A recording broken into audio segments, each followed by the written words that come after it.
causa do pecado. E o apóstolo Paulo ele vai explicar para nós a respeito do que Cristo quer fazer nas nossas vidas. Eu gostaria de ler com os irmãos Colossenses capítulo 1, verso 19 e verso 20. Aleluia. Verso 19 e verso 20 está escrito assim: porque aprouve a Deus que nele habitasse toda a plenitude, e havendo feito a paz pelo sangue da sua cruz, por meio dele reconciliasse consigo mesmo todas as coisas. Amém? Esse é o tema da minha mensagem. A cruz ela restaura tudo. E a cruz, irmãos, ela não restaura apenas o indivíduo. A cruz ela restaura todas as coisas.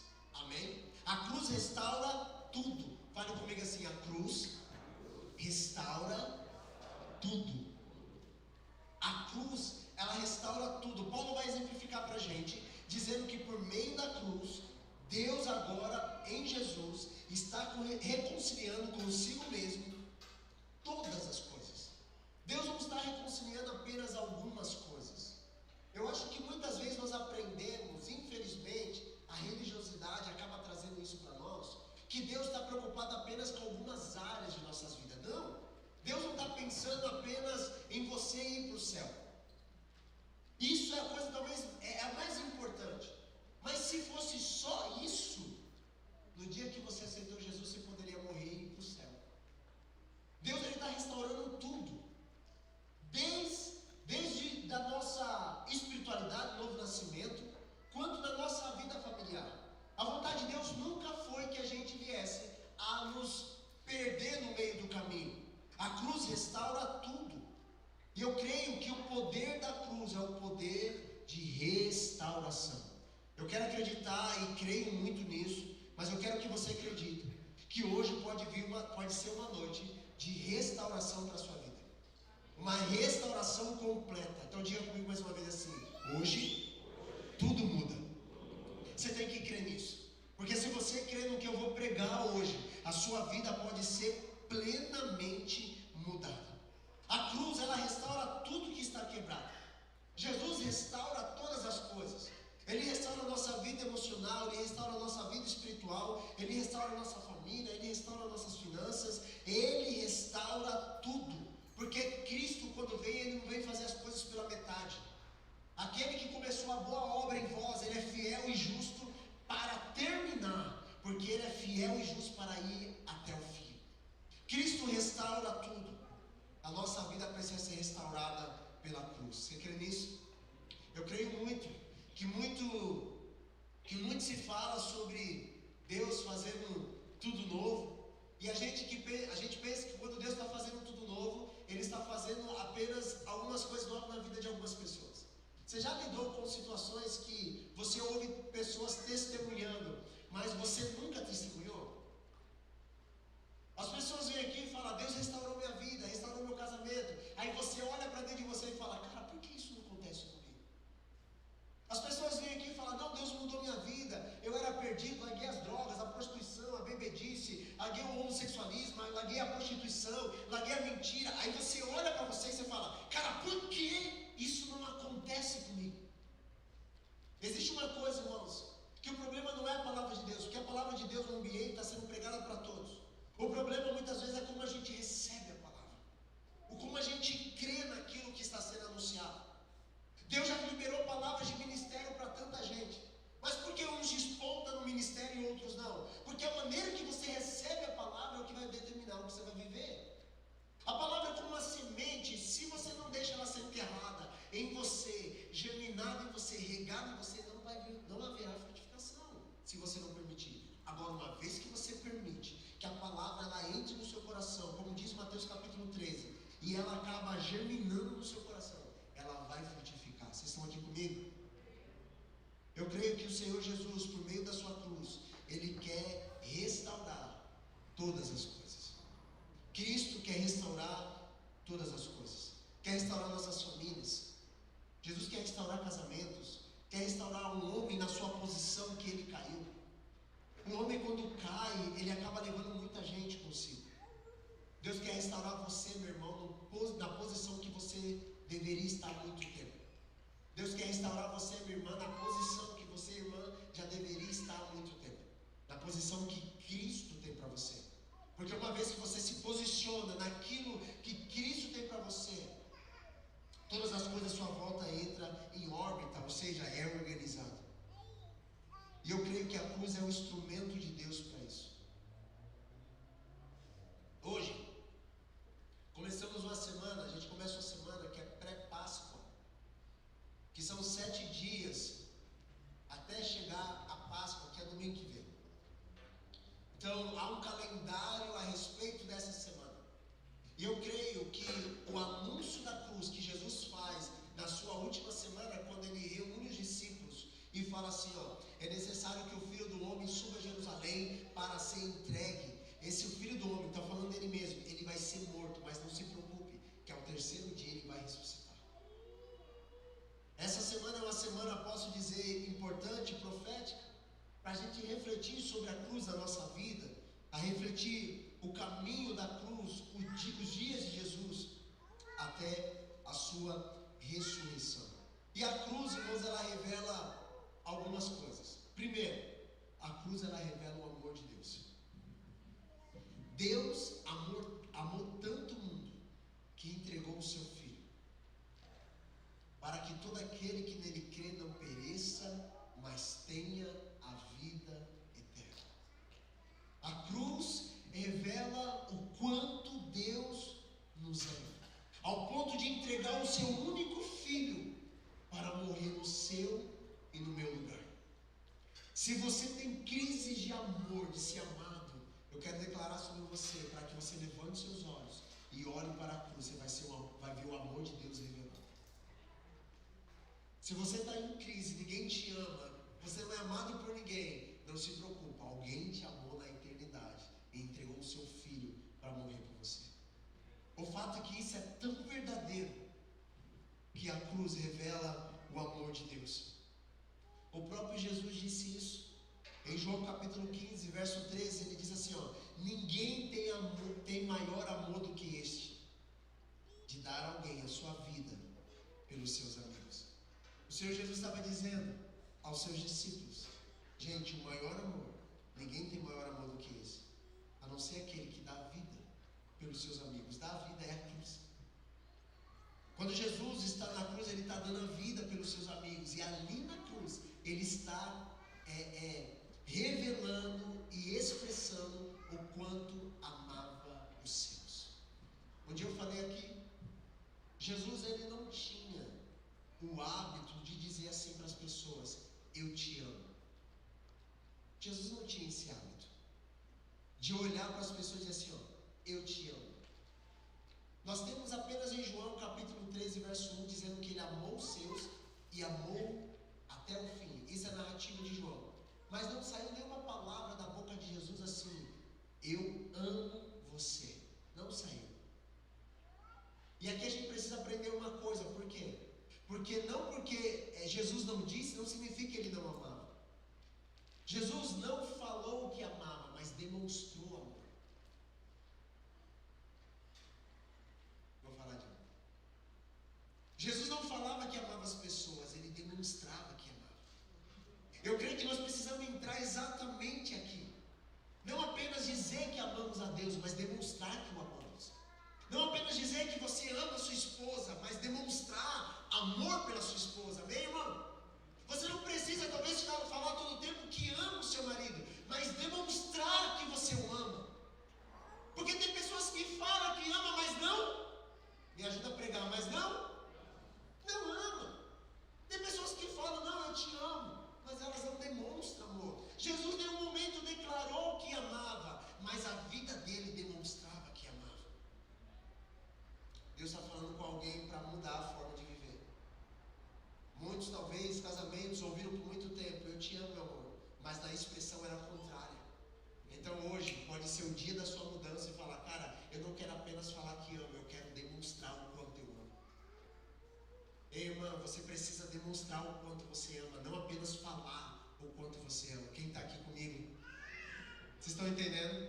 Pastor, significa que não tem que falar? Não, seria importante e é legal que você fale. Mas além do que você falar, além das suas palavras, que você possa expressar amor. A Bíblia diz assim: não ameis de palavra, mas de ações. Vamos de novo? Não ameis de palavra, mas de... Mais uma vez, não ameis de palavra, mas de... Então, ou seja, o que Jesus ele espera que nós façamos? Falamos ou fazemos? O que Jesus espera que a gente se posicione? No falar ou no fazer? No fazer. Cuidado com pessoas que falam muito, mas não fazem nada.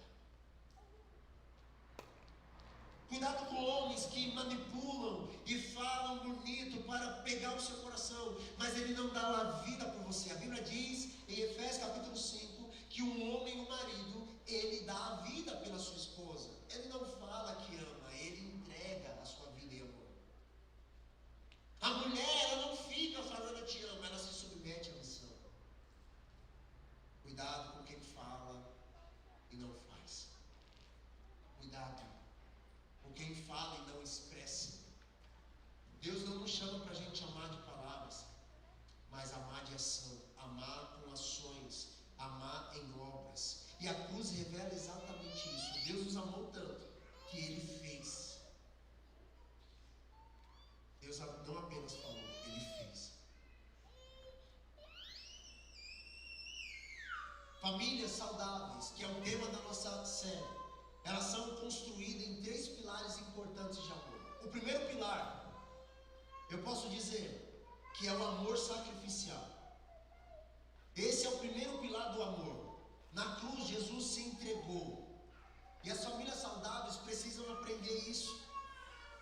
Sabe, irmãos?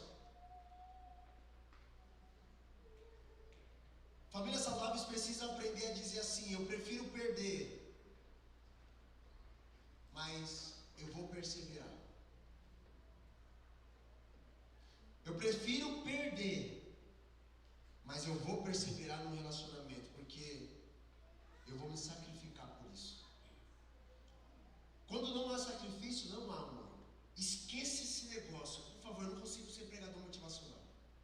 Esqueça essa parada de falar assim: eu amo, mas não faz nada.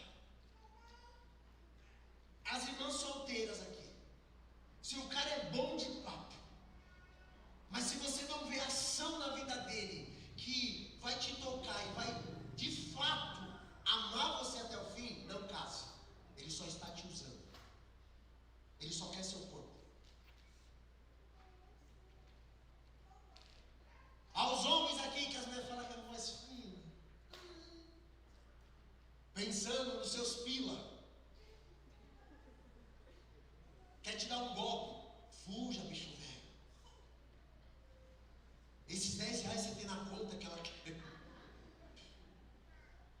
Lembrei de um vídeo que eu vi com a mulher. A minha mulher está falando que está comigo por interesse. O cara não tem nada. Mas cuidado com a Bíblia fala no livro de Provérbios, com a língua enganosa. Cuidado. Cuidado, que vocês vão viver, para aqueles que são solteirinhos ainda, vocês vão viver no casamento, começa a semear agora na solteirice. Depois vocês vão viver. Se na vida solteira está tudo zoado, não entra no relacionamento, vai dar pior. Não, pastor, mas eu vou converter ele. Vai mesmo? Não, pastor, mas ele bateu das 8 mulheres antes dele, nas namoradas dele. Mas comigo é diferente, ele bateu no direito, ela bateu no seu esquerdo. Se posicione, pelo amor de Deus. Vocês estão entendendo? Se posicione, entenda. Sai dessa... Lembra que eu preguei aqui o canto da sereia? Lembra? Sai dessa música que te enfeitiça, que te leva a pensar que não! Siga pelo princípio, siga pela palavra. O amor de verdade é o amor de sacrifício. Precisa haver sacrifício. Se você não morre pela sua mulher, se você não morre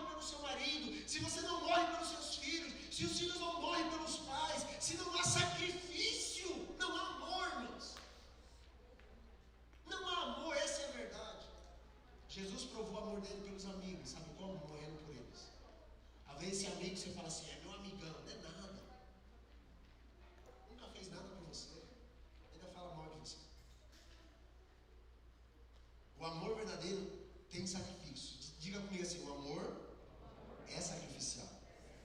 Esse é o primeiro pilar. O primeiro pilar é você sacrificar por aqueles que você ama. Eu lembro quando eu estava namorado da Andressa, isso há 20 e poucos anos atrás.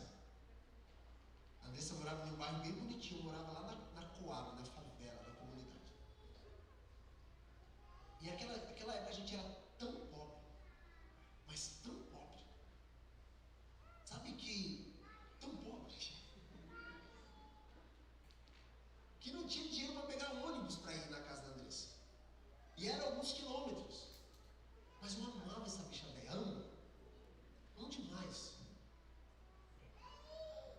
Gente, eu não via distância para ir lá. Tá, o Jefferson.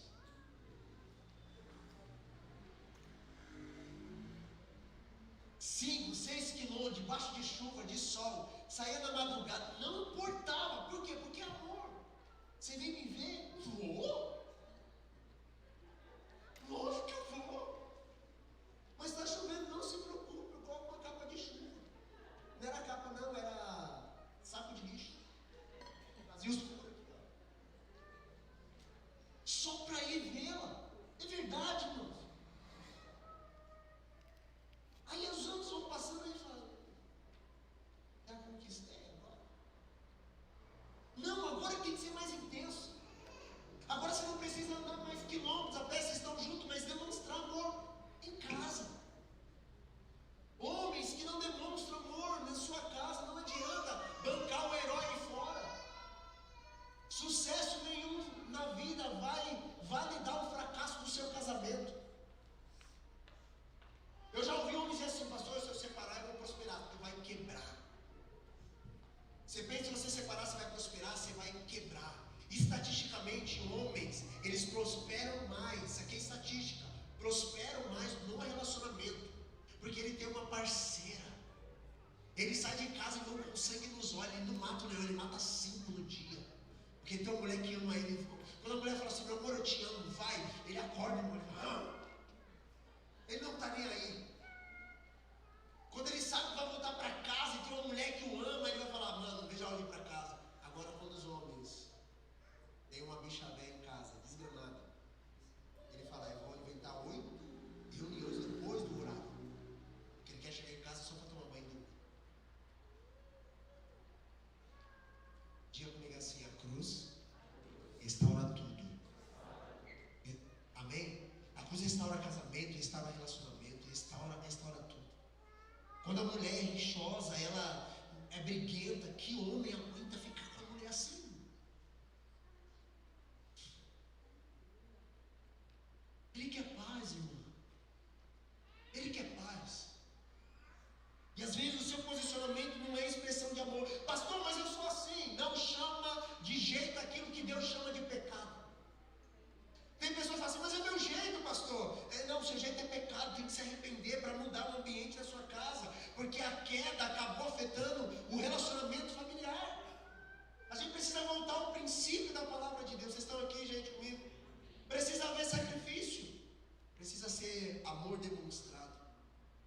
O segundo pilar do amor é que o amor, ele perdoa. Diga comigo: quem ama, perdoa. Mais uma vez: quem ama? Mais uma vez: quem ama? É difícil falar, né? Mas o que é o perdão? Diga comigo: perdão é perder. Quando você perdoa, você está perdendo a sua razão. Você tem toda a razão. Aí você fala assim: eu vou perdoar esse bicho velho, vou perdoar esse cara, vou perdoar essa irmã, essa família. Você está dizendo assim: eu estou perdendo. E sabe por que nós temos problema com perdão? Porque ninguém quer perder. Nós aprendemos a vida toda a ganhar, mas o Senhor Jesus falou assim para nós: aquele que quer ganhar a sua vida tem que perdê-la. Perdão é perder. Você quer ganhar uma discussão? Perde ela. Quer ter uma família saudável? Não queira. Não, mas eu tenho razão. Sabe aquele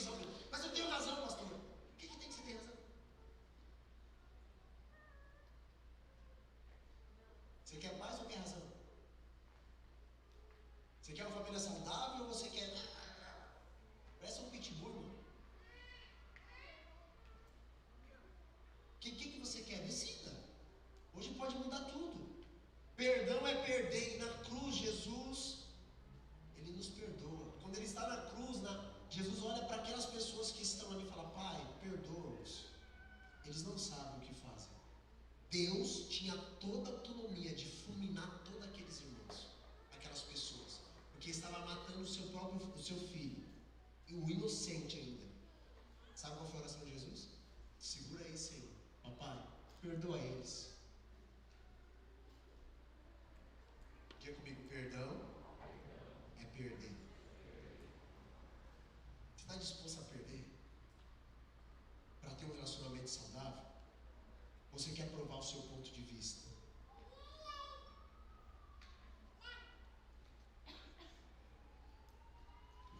Nós estamos em ano de eleição.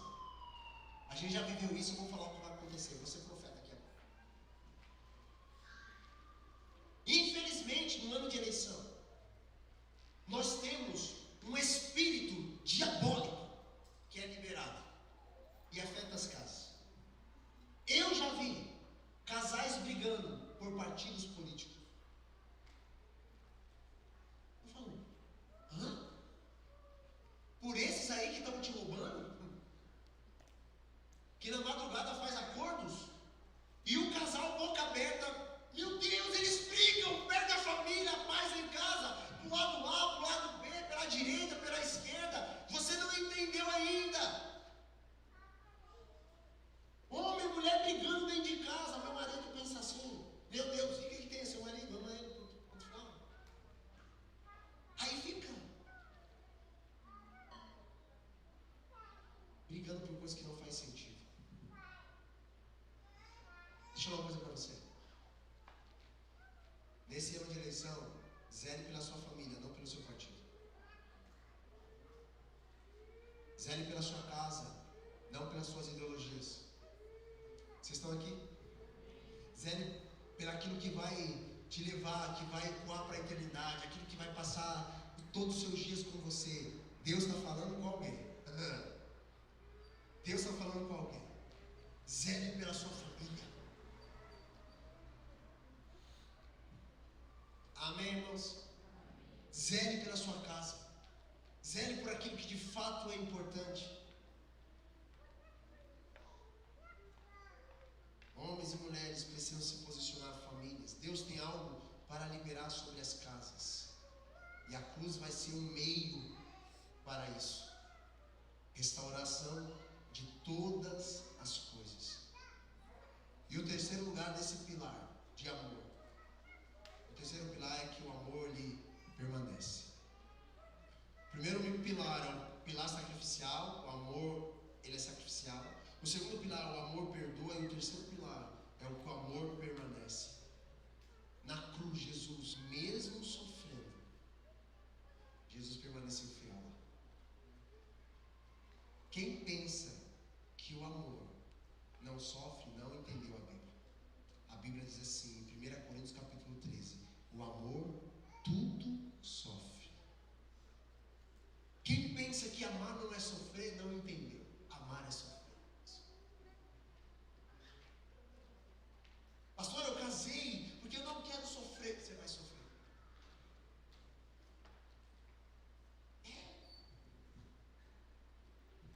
Agora é a hora. Porque o amor, ele permanece. Porque mesmo Jesus sofrendo na cruz, ele permaneceu. O amor bíblico, irmão, não é um sentimento. O amor bíblico é uma aliança. E uma aliança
amor de Deus matou Ananias e Safira. O amor de Deus matou Herodes em Atos capítulo 12. Não brinque com o amor. Não faz do amor um bichinho de pelúcia. O amor de Deus é furioso. A aliança Deus honra. Deus ia destruir uma cidade no Antigo Testamento por causa da aliança que ele fez com o homem. Deus lhe honra a aliança. Deixa eu falar uma coisa para você, aos homens aqui, agora de homem para homem. Se você não tomar vergonha na sua cara e honrar a aliança que você fez com Deus e com essa mulher, Deus vai te pegar na curva, macho. Não brinque com isso. Se posiciona na verdade do Evangelho. Porque às vezes nós estamos chamando de amor pecado. As irmãs aqui, não brinquem com a aliança que vocês fizeram. A cruz restaura, o amor de Deus é furioso. Se Deus fez uma aliança com você, Ele espera que você honre a sua parte na aliança, porque Ele honra a parte dele. Não fique surpreso com pessoas que não querem dar resposta a Deus começarem a perder tudo. Não fique surpreso. Isso não é maldição, irmãos. Deus honra aqueles que honram Ele. Não fique surpreso. Pastor, eu não creio nisso. Leia a sua Bíblia. Você vai perceber no Novo Testamento movimentos do Senhor dessa forma. Honre a aliança. Pare de brincar de homem e de mulher. Assuma, aos solteiros aqui, assuma a mulher que você quer. Pare de usá-la. As mulheres aqui, pare, assuma. Se é para casar, case. Não vive abrasados. Vocês estão entendendo? Família saudável começa com aliança eterna diante do Senhor. O amor precisa sempre permanecer.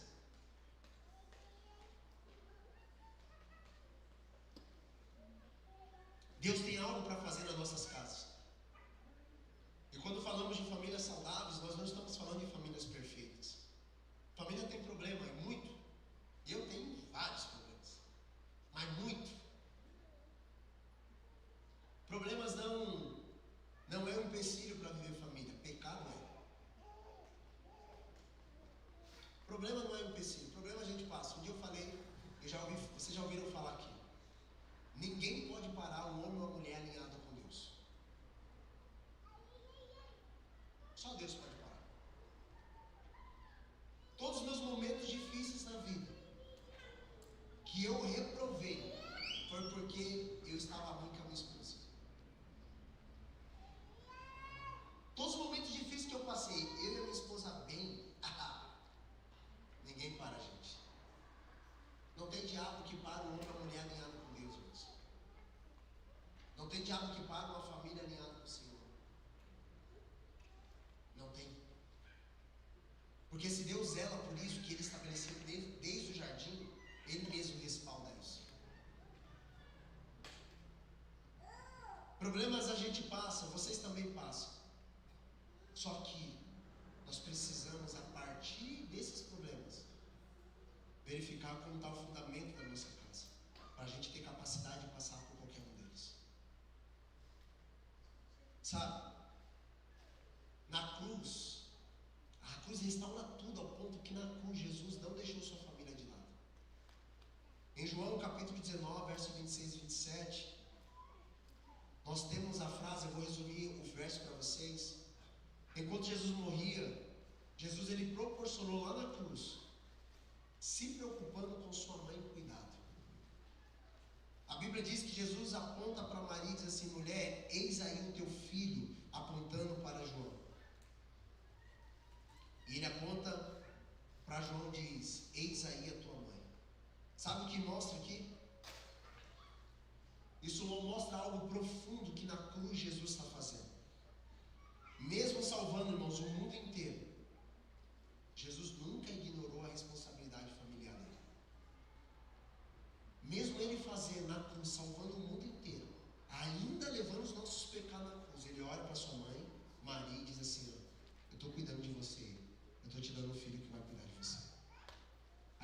diz que João leva Maria, mãe de Jesus, para a cidade de Éfeso.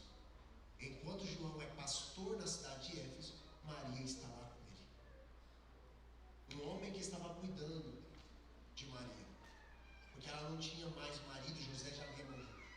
Mas a preocupação de Jesus é: ainda estou cuidando de você, mamãe. Deixa eu falar uma coisa para você. Você pode estar fazendo muita coisa extraordinária, mas você não pode negligenciar a sua família. Aos filhos aqui, você pode ter muitos sonhos e fazer muitas coisas, mas você não pode negligenciar seus pais. Não pode.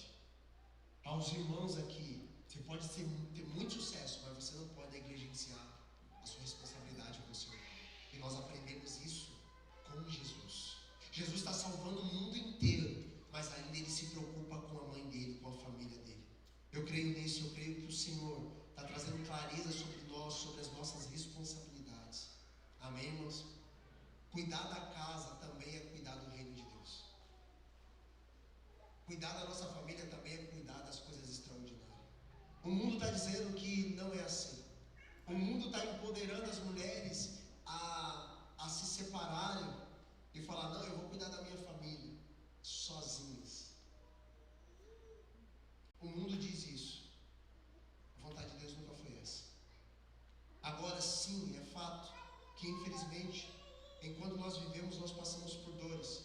E nós temos, então, mulheres que não tiveram opção e criam suas famílias, seus filhos sozinhos. Infelizmente, nunca foi a vontade de Deus, mas infelizmente aconteceu. Eu quero dizer para você: Jesus é seu marido, Ele vai cuidar de você. Jesus vai cuidar de você, meu irmão. Jesus vai cuidar de você. Nós temos homens que passam por isso também. Jesus está cuidando de você. Amém, meu irmão?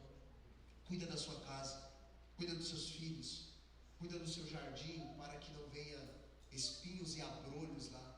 Cuida do seu jardim, cuida da sua esposa, cuida do seu marido. Jesus, por meio da cruz, está cuidando de Maria. Não brinque jamais com isso. Olha só, irmãos, existe uma declaração de Josué muito forte, em Josué capítulo 24, verso 15, que ele fala assim: eu e minha casa serviremos ao Senhor. Amém? Diga comigo: eu e minha casa serviremos ao Senhor. Você precisa crer nisso. Eu e minha casa serviremos ao Senhor.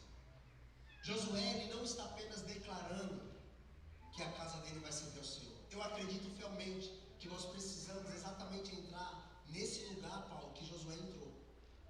Olha que lindo, Josué não apenas fala: eu e minha casa serviremos ao Senhor. Ele toma uma postura de um líder espiritual e toma uma decisão que a casa dele vai servir ao Senhor. Não é a família, não é a esposa que diz, nem os filhos. É um homem posicionado dizendo assim: ó, eu e minha casa vai servir a Deus.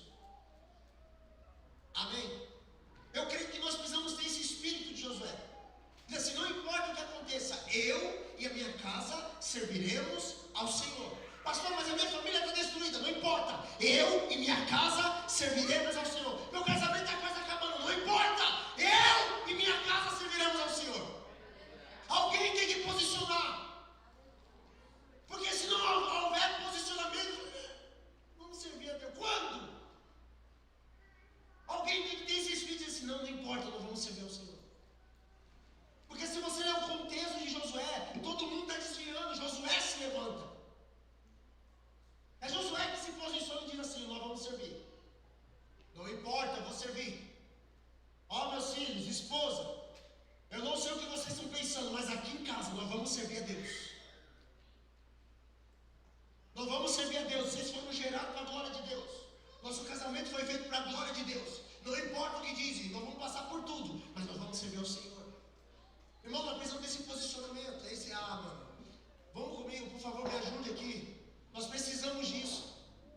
Precisamos disso. A mulher precisa posicionar e falar: não importa, nós vamos servir ao Senhor. É muito mais do que uma frase bonita colocada no para-choque de um carro, de um caminhão, atrás de um carro. Não, é muito mais. É um posicionamento, é um espírito que entra em você. Você fala: Deus, eu tenho a convicção pelo Espírito Santo que nós vamos servir a Deus.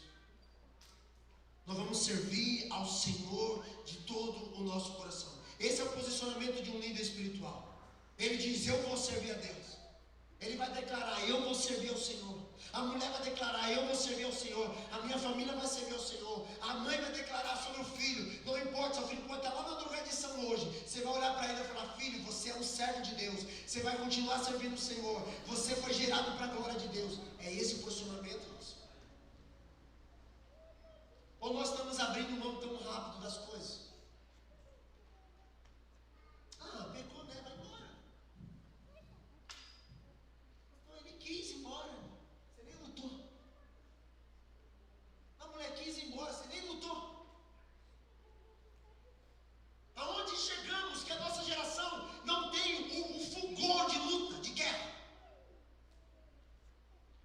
Cadê os homens e as mulheres que nós falamos antigamente? Homens e mulheres que iam para o joelho e falavam assim: ó, Deus, muda minha casa, muda minha família, Senhor, muda meus filhos. Cadê esses homens?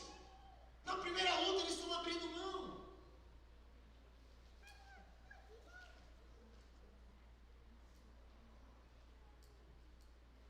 Diga comigo assim: eu e minha casa serviremos ao Senhor. Mais uma vez: eu e minha casa serviremos ao Senhor. Assuma essa postura, meu irmão, por favor. Minha irmã, assuma essa postura de você e sua casa, independente da circunstância. Fala assim: cara, nós vamos servir a Deus. Você tem que declarar sempre: a minha casa pertence ao Senhor Jesus. A cruz revela isso. Deus está restaurando todas as coisas. O Senhor Jesus está restaurando tudo. Eu creio que nós precisamos dessas verdades. Eu creio que nós precisamos exatamente entrar nisso e falar: Senhor, chega. Chega. Sabe, um dia eu falei para Deus assim, eu falei: Deus, eu não volto para casa inteiro de uma guerra se eu não voltar vitorioso. Eu posso voltar quebrado, mas eu volto com a vitória. Eu amo assistir filme de guerra, de tiro.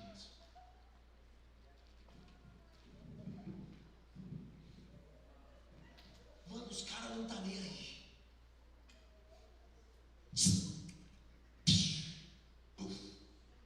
Arrancou o braço, o cara tá. Mano, o cara não tá nem aí, tá com uma perna rasteira, tá lutando. A gente não. Ai, meu dedinho. Aonde paramos? Alguém serviu o exército aqui? Tirando o gol, não saiu? Não teria um soldado aqui, não saiu? Irmão, a gente precisa disso. Lutar. Enquanto na guerra alguns estão lutando por ideologias, está acontecendo exatamente agora. Luta pela sua família. Luta pela sua casa. Luta pelos seus filhos. Luta pelos seus relacionamentos de verdade. Pastor, mas eu machuquei. Luta. Pega 12 e vai para a guerra. Ou vai abandonar? Luta! Nós precisamos ter isso. Vocês estão aqui? A gente precisa lutar com força. Falar: cara, não dá para abrir mão. Vamos para cima. Amém, gente? Pastor, eu já perdi tudo. Talvez Deus te dê uma nova oportunidade de recomeçar. Não estrague de novo. Talvez Deus te dê uma nova oportunidade. Deus é um Deus de novos começos, amém? Não estrague de novo, agora tenha verdade. Fala: cara, não, chega. Eu vou até o fim. A minha família é de Jesus. Meus filhos são de Jesus. Não importa, eu vou lutar por eles. O diabo é o nosso inimigo. Diabo, o nome do nosso Deus é Jeová Sabaoth, ou seja, o Deus da guerra. E todas as vezes, irmãos, que Deus desce, Ele não perde guerra. Deus não perde. Nós estamos do lado vencedor, você crê nisso? Mas seja um guerreiro, seja uma guerreira. Seja alguém que fala assim: chega. Você tem que sair desse culto mudado e falar: não, chega. Chega de viver essa vidinha. Chega de viver do mesmo jeito. Chega de falar: não, chega. Chega. Tudo muda a partir de hoje. Eu creio no poder restaurador da cruz. Eu creio na restauração de Jesus. Eu creio que por meio da cruz, Jesus estava enfrentando uma guerra espiritual gigantesca, mas ele venceu lá, irmãos. A Bíblia diz que ele venceu a morte, venceu o pecado, venceu o mundo. E se ele venceu, nós também vamos vencer. Em João capítulo 15, o Senhor Jesus disse assim, ó: no mundo vocês terão aflições.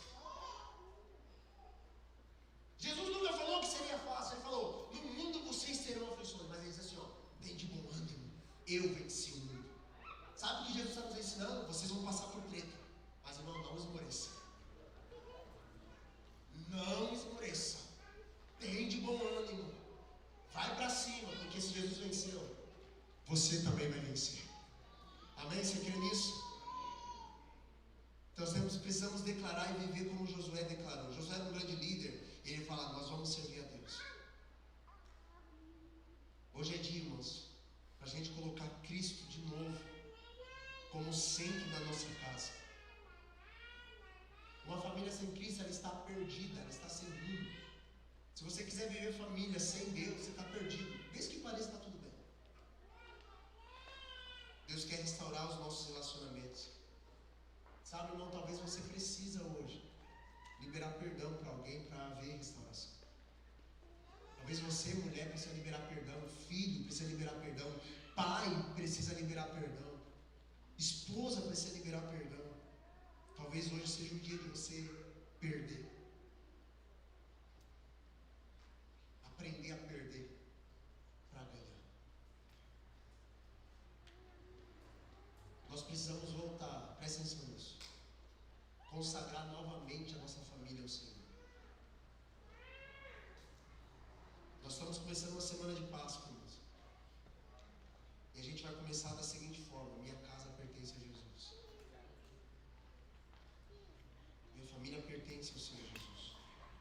Pastor, eu sou sozinho, pastor, eu moro sozinho. Não, você nunca é sozinho. Você tem pessoas ao seu lado. O Senhor Jesus não apenas quer nos salvar como indivíduos. Ele quer restaurar nossas histórias, nossas casas, inclusive tocar as nossas gerações. E o Senhor Jesus está nos convidando para isso. Para eu finalizar, em Lucas 19, 9, põe para mim, filho, Lucas 19, 9, por favor. O meu último texto com vocês. Quero chamar o time de louvor aqui. Jesus lhe disse: hoje houve salvação nesta casa, porque este homem também é filho de Abraão. Jesus está falando isso para Zaqueu. Quando Zaqueu, ele era um homem corrupto, quando Jesus entra na casa dele, Jesus declara esse texto aqui, ó: hoje houve salvação nesta casa. Sabe o que eu creio, irmãos? Salvação, ela não implica apenas a eternidade, implica mudança de vida. Deus quer salvar sua casa, salvar sua família, mudar completamente a sua família. Nós finalizamos essa série hoje dizendo: por meio da cruz há restauração. João, há restauração de tudo. Por meio da cruz há restauração. Não importa, irmãos, o que vivemos até aqui, hoje pode ser o dia da sua mudança. Hoje pode mudar exatamente tudo. Você pode se colocar de